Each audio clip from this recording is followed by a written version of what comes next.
at the price of carrots and quality of carrots I can give them. Because it has been my experience that students don't always know what's best for them.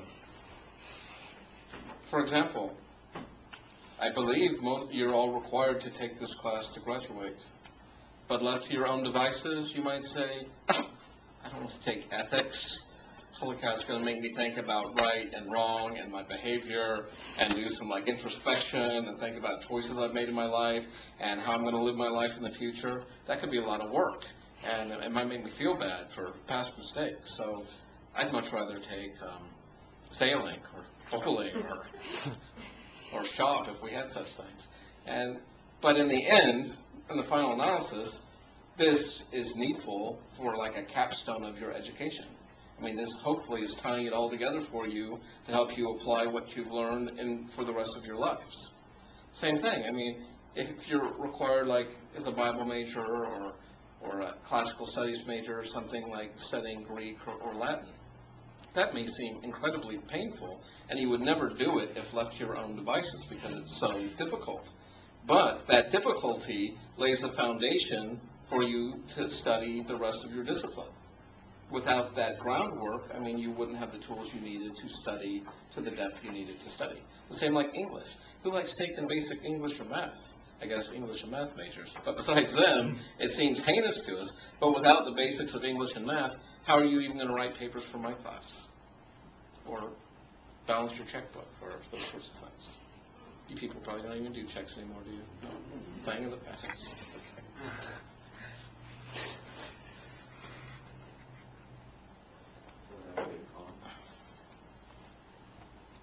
Well, unless you just want to call me an elitist and say oppressor of the people. But I don't know, if you cared about people, you might see that they're making bad choices. And my daddy certainly wasn't a utilitarian, but he always used to tell me, Fred Blackburn, the majority is almost always wrong. What do you think about that? Or is that just like some weird fanatical Christian idea?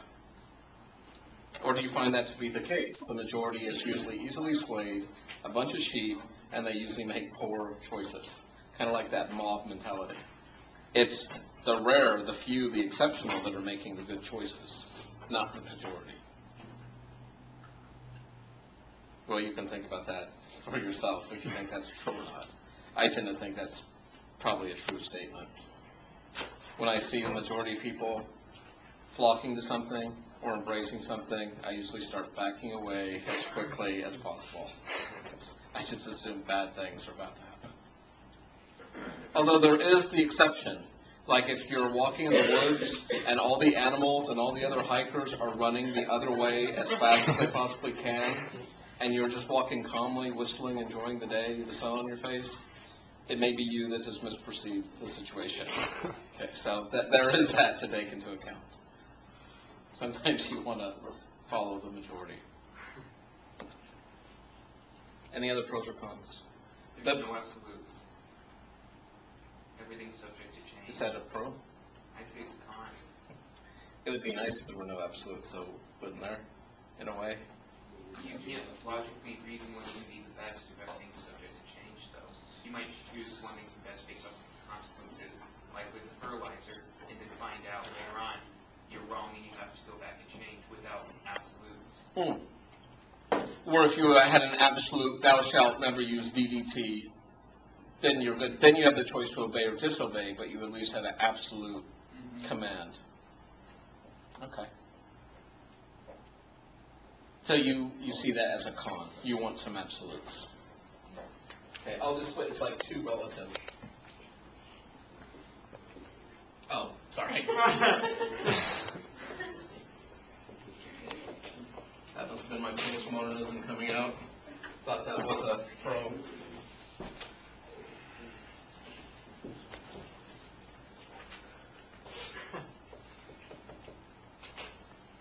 Actually, kind of follow that theme.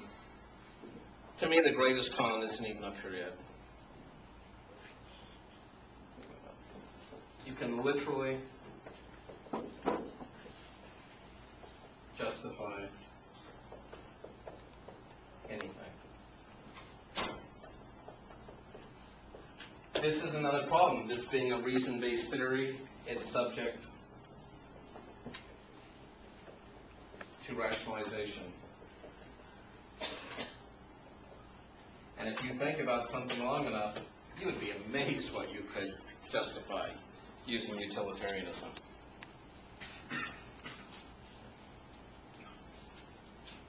Remember Dostoevsky's Crime and Punishment?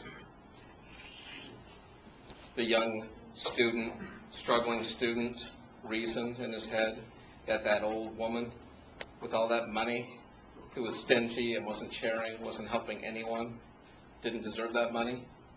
But if he was able to stay in school, if he had that money, he could stay in school, complete his degree, he would be a doctor, and he could help thousands of people. And he went so far as to kill that woman, and her maid, and take all her money. And it was a nice, just little utilitarian reason going on in his head. And the ends justify the means. He could do more good than she could. You could even cheat on your ethics exam in this class, because you could reason, well, if I fail this, I won't get my degree, which means I can't go on to the mission field and help all those aborigines or whoever you're going to help. And so, hey, yeah, it's bad, but the end result is, think of all the people that can come into the kingdom of God because I told one little fib or snuck one answer off my partner's paper. Greater glory, greater good.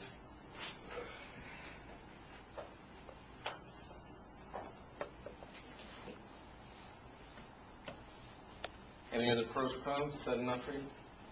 I think that's a pretty good list. I want to take this a little more personal. That's your objective critique. This is my personal opinions critique. I haven't given you one of these yet for a theory. And I actually wrote this a couple years ago. It's called The Consequences of Utilitarian Evangelical Views About War and Violence. And this is part of this Evangelical Philosophical Society I'm a member of. And the theme that year was war and violence, and I just couldn't take it. I was just so sick of hearing Christians justify atrocities and acts of war and other things.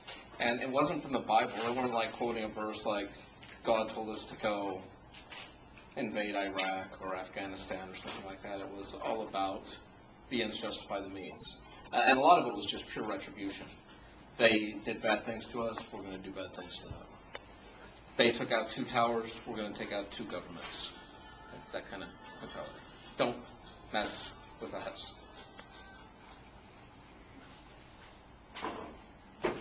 The earliest utilitarian argument I remember hearing in regards to war was at my Christian high school. In my history class, the teacher explained to me the American justification for dropping 2 atomic bombs on the Japanese.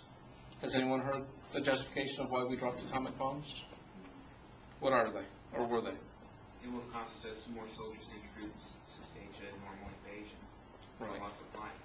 There would be more loss of life if we did a conventional invasion, not only for American lives, but it was nice they also throw the Japanese a bone and say more Japanese would have died too, besides the 180+ thousand that died in these 2 atomic bombs.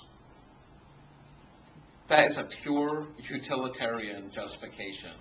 If you ask anyone straight up, is it ethical or moral to drop atomic weapons on civilian population centers? I can't imagine anyone except a psychopath saying, oh yeah, that's perfectly moral. But when you throw in the utilitarian kicker, yes, it's horrible, but it could save lives. It could bring an end to the war. It could actually have a greater net benefit than the horrors of what it is. It's amazing what people will do. And when I say amazing what people will do, we're talking literally frying people alive. Men, women, children, just vaporized. And to this day, I don't think the United States has even thought of saying like, okay, we're sorry, that was over the top, that was too far. It's like because we're so immersed in this utilitarian justification.